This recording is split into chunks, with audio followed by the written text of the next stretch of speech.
Come in.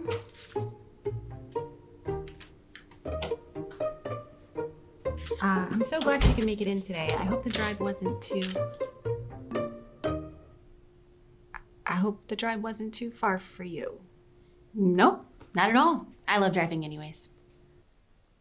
Yeah, I do too. So should we get things started here, or?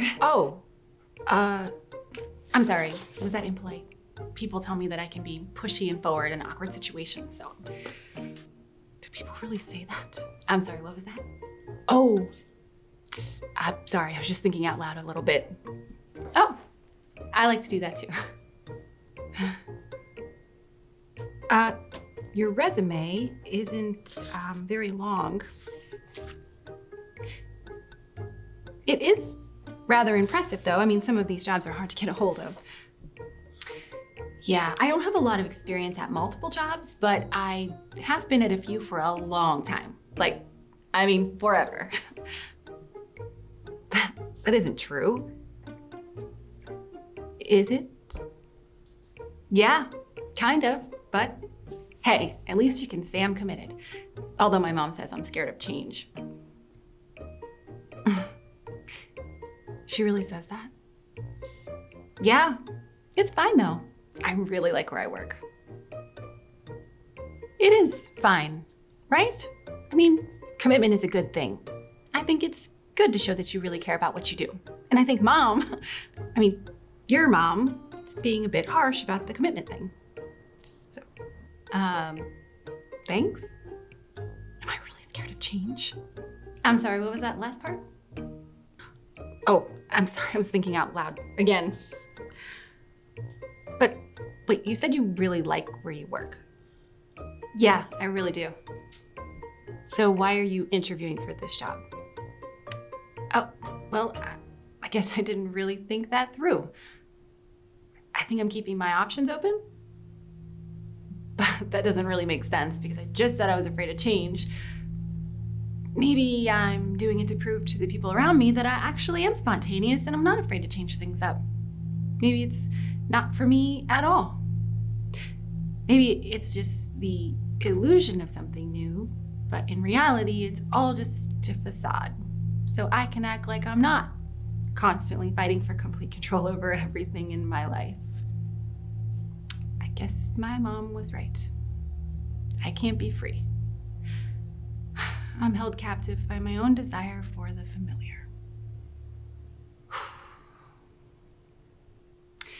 But hey, what's next? Do you want to ask me about my hobbies or my interests? Yes. Okay. It says here that you like to dance. Is that true? Yes, I do. That can't be right. I hate dancing. Well, it's not really like dancing. It's more like celebratory moments. You know what I mean? Like.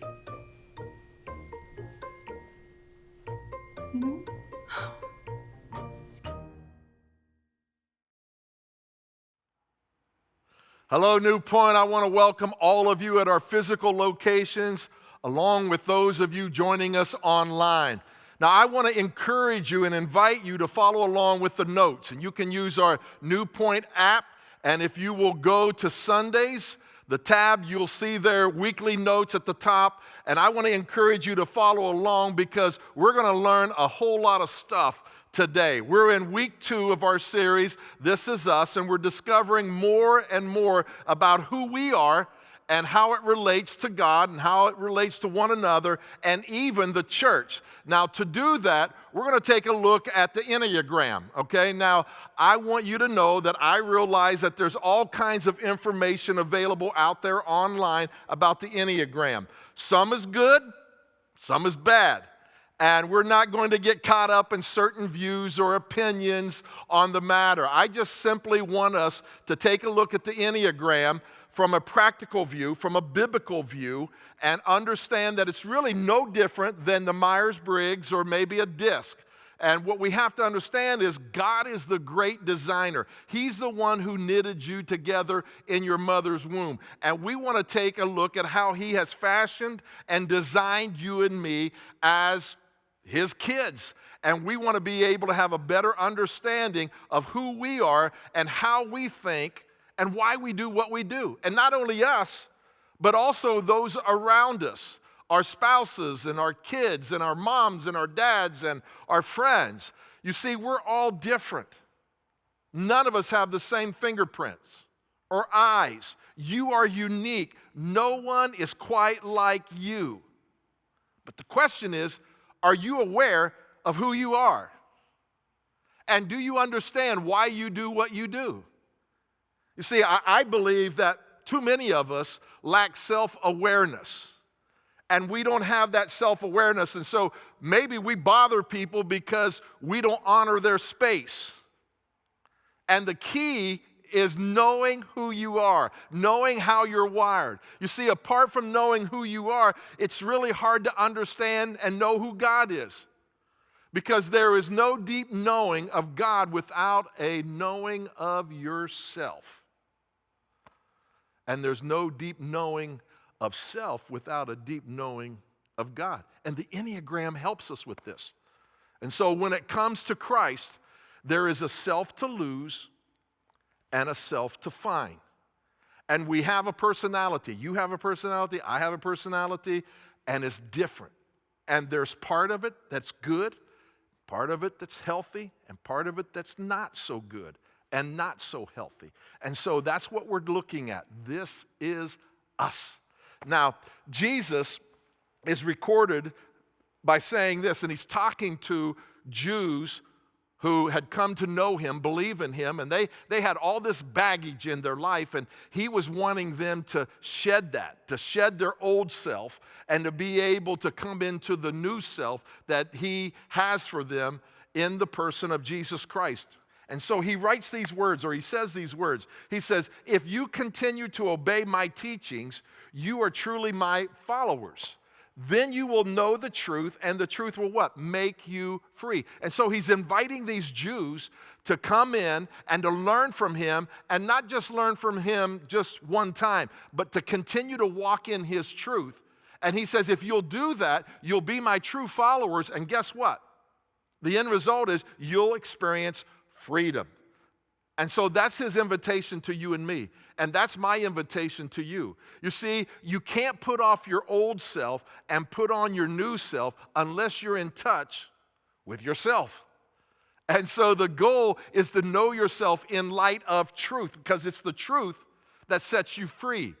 And when we have that truth, then you and I can quit trying to be someone that we're not. And we can embrace who we really are and who God designed you and I to be.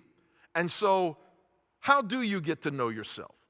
Well, for most of us, it's through maybe our spouse, maybe friends, maybe family, maybe a counselor. But today, I want us to look at the Enneagram. And again, I want to remind you, this is not a New Age thing, okay? Now, it's not copyrighted because the Desert Fathers are the ones who created it. And so anybody can use it. And if you go online, you'll find all kinds of people using it. And not all of them are using it in a correct way, a biblical way. But I want you to know that originally it's rooted in biblical truth and scriptural truth to be able to help people develop their spiritual life and a spiritual formation and a relationship with God, to be able to deal with their old self, so that they can come into the new self that Jesus Christ has purchased. Now, these formations that we're going to talk about have led to the 7 deadly sins. And maybe some of you are familiar with the 7 deadly sins. This is where it came out of. And if you can understand this, then what will happen is this. You will position yourself to be able to reach your full potential in Jesus Christ. And that's what we're all about here. Okay, that's what we're all about. But there'll be a struggle, okay? There'll be a fight, because there's a side that's really inviting, and then there's a side that maybe you and I will want to shy away from. And what happens is the Enneagram talks about the sins that you and I are so easily attached to. And it acknowledges that, you know what, because you're wired this way, here's a sin that you're going to have to fight with the rest of your life. And so that's why it's so good. and it uncovers my motivation. It uncovers the reason why I do what I do, what drives me. And so let me ask you a question. What are your greatest struggles? What are your greatest temptations? You know, we hear this from time to time, don't we? That you are the sum of the decisions that you have made. But what that statement fails to recognize is the thing that motivates you and the thing that motivates me to make those decisions. You know, I'm sure that all of us at one time or another have thought, why did they make that decision? Why do they think that way? Why do they behave that way? Well, what we want to do is we want to be able to discover what motivates you, what motivates them, and the Enneagram does that. You see, what happens is each number is linked to a different personality. And what I want to do today is I want to walk us through the 9 different types. And each type has a different way of seeing the world. Each type has a different motivation of making decisions. And I'm only going to give you a brief description of it today. We'll dive into it deeper in the weeks to come, all right? So let's look at this. We're going to have some fun, by the way, okay? So just be ready to enjoy yourself. The first one is type 1, and that is the reformer. And that is the person who is ethical, dedicated, reliable, meticulous, and morally heroic, all right? Got anybody in mind? Their motivation is the need to live life the right way. The right way. And they make decisions by asking, what's the principal thing to do? And when they're healthy and they're functioning right, they reflect God's goodness and rightness. How about number 2? Type 2, the helper. Warm, caring, giving. What's their motivation? Their motivation is a need to be loved and needed, but avoid acknowledging their own need. They don't acknowledge it. Okay, the way in which they make decisions, they ask the question, will this decision negatively impact other people? When they're healthy and they're functioning right, the way in which God has created them, they reflect God's love and care.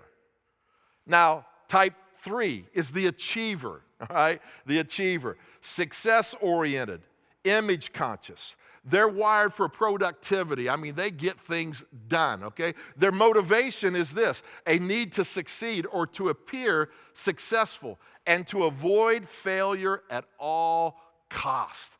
And so how do they make decisions? Well, what's the most efficient choice? And when they're healthy and they're functioning right, all right, they reflect God's hope and radiance, okay? They're just filled with hope, okay? And then we have type 4, the individualist. And the individualist is creative, sensitive, emotional. What's their motivation? A need to be understood, all right, because they're emotional, all right, and the desire to be special and unique. Now, how do they make decisions, okay? Which direction is my intuition telling me to go? And when they're healthy and they're functioning the way in which God designed them, they reflect His creativity and depth. Now let's look at number 5. That's the investigator, okay? Analytical. They're detached. They're very private, okay? Their motivation is a need to gain knowledge and conserve energy and avoid relying on others, all right? Now, how do they make decisions, okay? What do the facts and the data say? Okay, I know you're thinking of somebody right now, okay? Don't do that, okay? Don't do that. Come back to me, okay?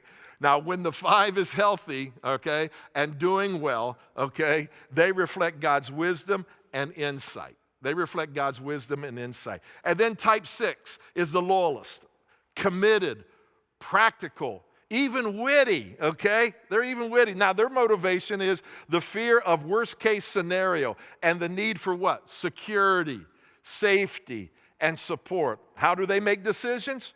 Which decision involves the least risk? Okay? When they're healthy and they're functioning the way that God created them to function, they exhibit His faithfulness and courage. And then we have type 7, the enthusiast, all right?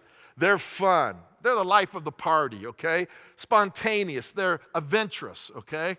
Their motivation is a need to be happy, okay? These people want to be happy, and they plan stimulating experiences, and they avoid pain. So if you want to have a party, you want to invite these folks, okay? Decision making, do I have multiple options for all possible decisions? And when they're healthy and they're functioning in the way in which God's designed them, they reflect His joy and abundance. And then we have type 8, the challenger, okay? Commanding. They're intense. They're confrontational. Their motivation is a need to assert strength and control. Now, how do they make decisions? How can I solve this problem quickly and decisively?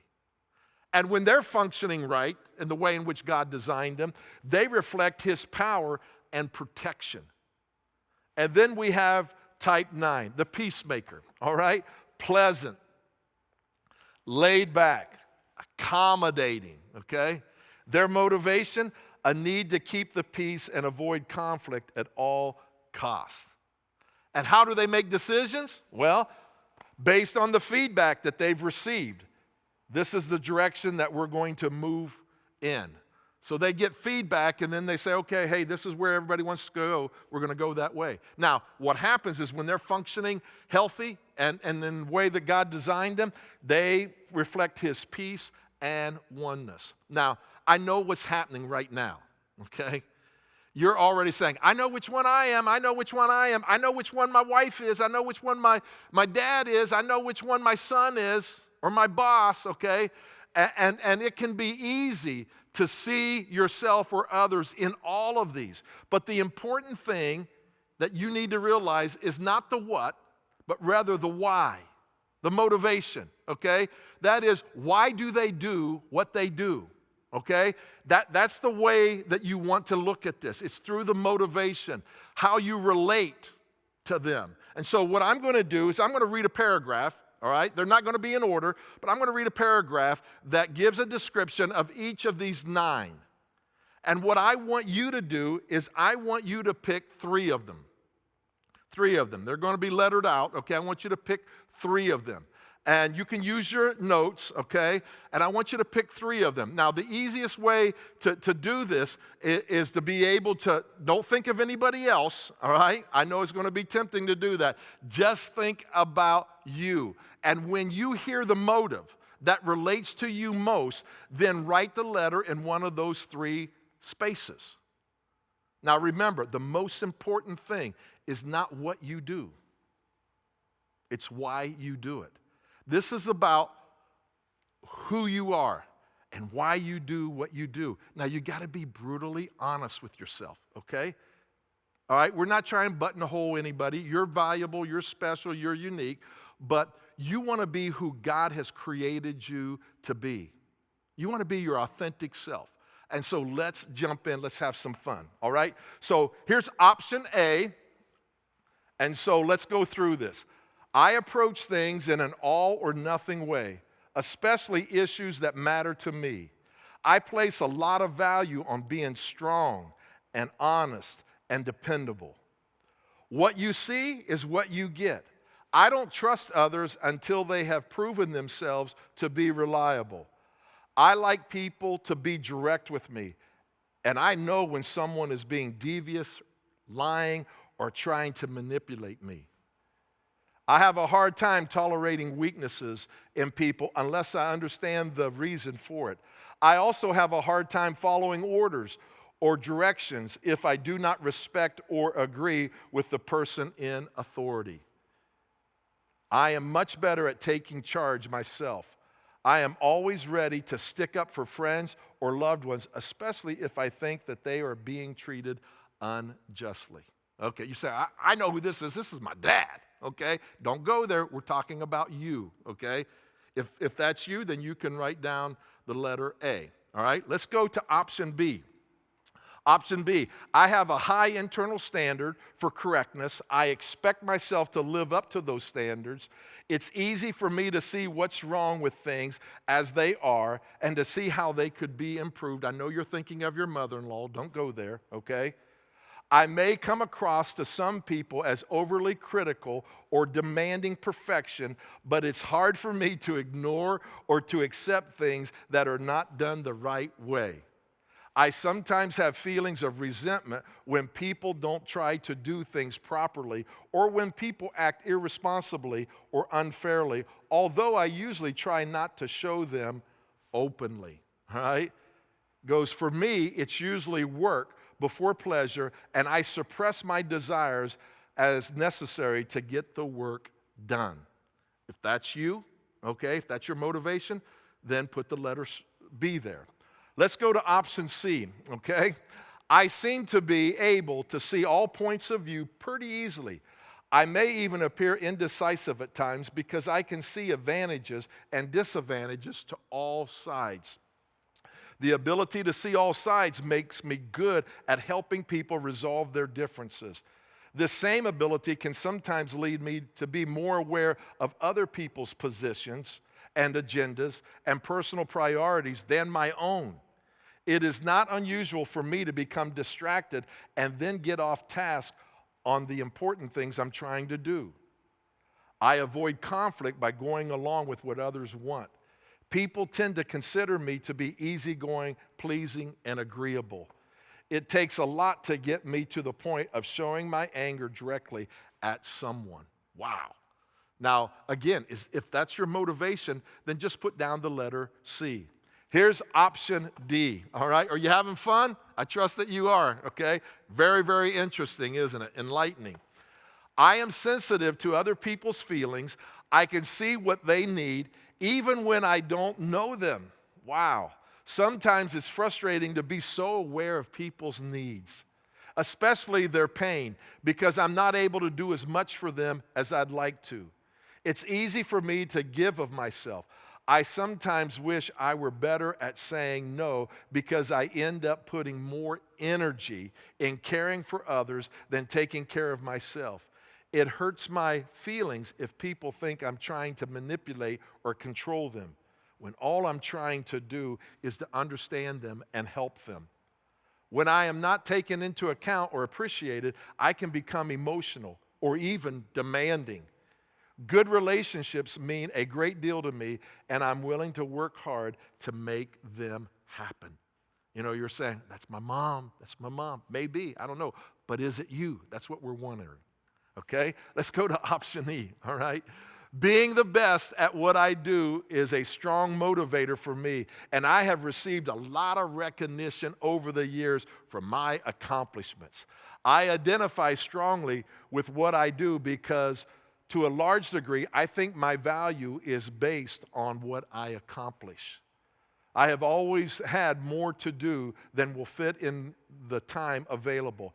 So I often set aside feelings and self-reflection in order to get things done. I often find it hard to just sit and do nothing. I get impatient with people who don't use my time well. I like to feel and appear on top of any situation. While I like to compete, I'm also a good team player. I would characterize myself as quiet, an analytical person who needs more time alone than most people do. I usually prefer to observe what is going on rather than be involved in the middle of it. Wow. I don't like people to place too many demands on me or to expect me to know and report what I am feeling. I'm able to get in touch with my feelings better when I am alone than with others. And I often enjoy experiences I've had more when reliving them than when actually going through them. I am almost never bored when alone because I have an active mental life. It is important for me to protect my time and energy, and hence to live a simple, uncomplicated life and be as self-sufficient as possible. Is that you? If so, put the letter F down, all right? And then we move on to option G. I have a vivid imagination, especially when it comes to what might be threatening to safety and security. I can usually spot what could be dangerous or harmful, okay? And may experience as much fear as if it were really happening. I either tend to avoid danger or tend to challenge it head on. My imagination also leads to my ingenuity and a good, if somewhat offbeat sense of humor. I would like for life to be a little bit more certain, but in general, I seem to doubt or question the people and the things around me. I tend to be suspicious of authority, and I am not particularly comfortable being seen as the authority. Because I can see what is wrong with the general held view of things, I tend to identify with the underdog causes. Once I have committed myself to a person or a cause, I am very, very loyal. Maybe it's your friend. I don't know, okay? The question is it you? Let's go to option H. I am an optimist person who enjoys coming up with new and interesting things to do. I have a very active mind that quickly moves back and forth between different ideas, all right? Attention disorder, okay? Squirrel, you know that, right? Okay?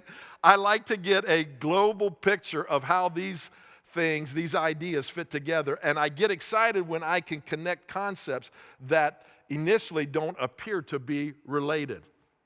I have a difficult time sticking with unrewarded and repetitive tasks. I like to be in on the beginning of a project during the planning phase, but when I have exhausted my interest in something, it is difficult for me to stay with it because I want to move on to the next thing. Wow. If something gets me down, I prefer to shift my attention to more pleasant ideas. All right? Wow. Is that you? You know, I know you got a friend like that, okay, but is that you? Let's go to option I, all right? I am a sensitive person with intense feelings. I often feel misunderstood, all right, and lonely because I feel different from everyone else. My behavior can appear like drama to others, and I have been criticized for being overly sensitive. What is really going on inside of me is my longing, listen to this, my longing for emotional connection. I have difficulty fully appreciating present relationships because of my tendency to want what I can't have. The absence of emotional connection has led to melancholy and depression in my life. I sometimes wonder why other people seem to have more than I do. I have a refined sense of art, and I experience a rich world of emotions and meaning. Wow. Now, here's what I want you to understand. Those are the 9 types. I hope that you got 3, but really there's only one that really relates to you. And what I want you to do is I just want you to take a moment of those top 3 and just say, which one is really me? One that stands out. Now, this is a process, okay? So you're going to continue to learn and grow and understand who you are. But for today, which one stands out to you as being you? Now, let me help you with that, all right? The A is type 8. The B is type 1. The C is type 9. The D is type 2. The E is type 3. The F is type 5. The G is type 6. The H is type 7. And the I is type 4. Now, when you look at these findings, okay, and we're going to do this in the coming weeks, okay, we're going to take a real strong look at each and every one of this. This is going to help you on your journey. This is going to help you understand who you are and who God is and how you can relate to one another. By the way, this is going to help your marriage. This is going to help your parenting because you're going to understand her like you've never understood her before. You're going to understand him. You're going to understand your kids. You're going to understand your mom and dad. We've had these talks at our house, and my kids are finally understanding me a little bit better, all right? And this is why we're doing this, because it's so important that you understand yourself, that you understand those around you, and what happens is it can strengthen your relationships. It can help the church, because here's what I want you to know. Every one of these personalities contributes to the church. You're a blessing to the church. Never forget that, because you reflect who God is. And so all of us are needed. All of us are valued. You see, David wrote it like this, and I love this. How good and pleasant it is when God's people live together in unity. That means that I understand myself better. I understand what motivates me. I understand what motivates you. I understand how you make decisions. You understand how I make decisions. And so what happens is it allows us to experience unity. And then the Hebrew writer writes it this way: make every effort to live in peace with everyone and to be holy. He says make every effort. And so I'm going to encourage you not to miss one of these lessons or messages, that you'll make every effort because God has made you unique in your own special way. And what He desires is that each of us come together, okay? Bring who we are. We work together. We love one another together. And you know what? That we do something beautiful together. And so I want to ask you a question, okay? What are you going to do to make every effort to live in peace with your spouse, with your kids, with your mom and dad, with your coworkers, with those of us here at New Point? You see, listen, it's so important that you and I understand the ins and outs of the ways of other people, of what motivates them, how they make decisions. Because what happens is, have you learned that people don't make decisions the way that you make them? They don't perceive the world that you perceive. And so what happens is we can have all the knowledge in the world, but if we don't understand what motivates our thinking and other people's thinking, then guess what happens is we're constantly in conflict. And so the reason for this series is so that you and I can continue to gain understanding about ourselves, about one another, and how God has made us. And I am looking forward to diving into this further. And so I trust that you'll join us for the next 6 weeks. Would you pray with me? God, we thank you that truly, as the psalmist wrote, we are wonderfully and fearfully made. And yet we want to embrace truth because we want to be free. You have come and you have died and you rose again so that we could be who you created us to be. And so, God, I pray for myself and I pray for all of my friends here today that we would realize how special each of us are and that we're unique and that you've wired us a certain way and that you want us to live out this truth so that we can experience life and life to the fullest and that we can reach our potential in you.